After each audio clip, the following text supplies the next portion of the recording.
Helmet, GoPro mic adapter, एक चांगला mic, उलांजी case. So hello guys and welcome back to channel. आज आपण बघणार आहे moto vlogging setup for 2026. I know की आता 25 चालू आहे, पण 2026 मध्ये जर तुम्ही किंवा 25 एंडला जरी आता तुम्ही चालू करायचं असं डोक्यात असेल तुम्हाला की एक मोटो ब्लॉगिंग आपल्याला चालू करायचं आहे, जसं की माझ्या डोक्यात आलं आणि मी आता करणार आहे, तर काय काय गोष्टींची गरज आहे आणि काय त्याला लागणार आहे ते आपण सगळं डिस्कस करणार आहे याच्यामध्ये. Let's go for the ride. तर मोटो ब्लॉगिंग करण्यासाठी आपल्याकडे असायला पाहिजे एक बाईक, कुठली पण असली तरी चालते. बाईक असू दे, ऍक्टिव्हा असू दे, कुठली पण गाडी असू दे, काही फरक पडत नाही आपल्याला. त्यानंतर काय, तर आपल्याकडे एक असायला पाहिजे एक जबरदस्त असं हेल्मेट, जे की 1600-2000 पर्यंत येते. माझ्याकडे आहे SBA 27 विंग्स. आणि त्याच्यानंतर सगळ्यात महत्वाचं गोप्रो नसला तरी पण चालतोय, पण कुठला तर ऍक्शन कॅमेरा DJI किंवा गोप्रो चालते. आणि माझ्याकडे हा गोप्रो हिरो 7 ब्लॅक. याची कॉस्ट होती अराउंड 30-32,000. त्यानंतर लागतंय आपल्याला सगळ्यात महत्वाचं म्हणजे हे गोप्रो माइक अडॅप्टर.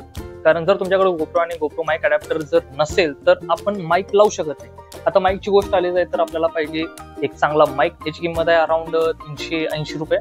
त्यानंतर हे उलांजी केस. गोप्रो हिरो 7 साठी जर उलांजी केस तुम्हाला आता बघायचं असेल तर ते डेफिनेटली भरपूर टफ आहे. मी अमेझॉन वरती पण बघितलं, फ्लिपकार्ट वरती बघितलं, पण मिळालं नाही. तर इथं गॅजेट 8 म्हणून वेबसाईट होती, त्याच्यावर मी ऑर्डर केली आणि मला एक हे 1000 रुपयाला बसले. पण मिळालं तर एक टेप. आणि शेवटची गोष्ट म्हणजे ही गोप्रो अडॅप्टर. तर हे पण येते एक 300 ते 500 रुपये पर्यंत. ह्याला थोडंसं खाली करायचं आहे, पूर्ण खाली करायचं, ठीक आहे. आणि पूर्ण खाली केल्यानंतर ऑन पुश, हा हे निघालेला आहे.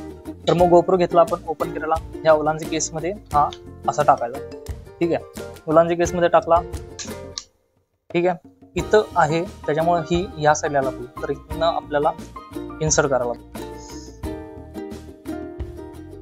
ठीक आहे. अटॅच करायचं. हे तुम्ही फिरवून पण अटॅच करू शकता, कसं पण अटॅच करू शकता. ओके, तर हा आपला सेटअप रेडी झालेला आहे. आणि हे आपल्याला इथं अटॅच करायचं असते माउंटला. आपल्याला इथं अटॅच करायचं.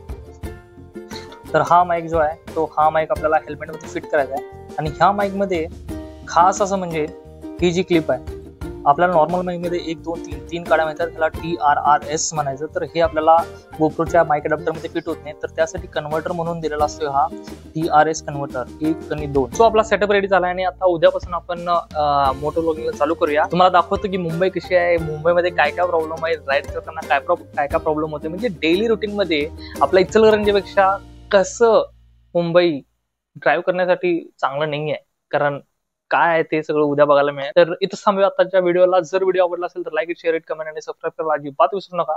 भेटूया नेक्स्ट व्हिडिओ मध्ये. Till then take care and see you again.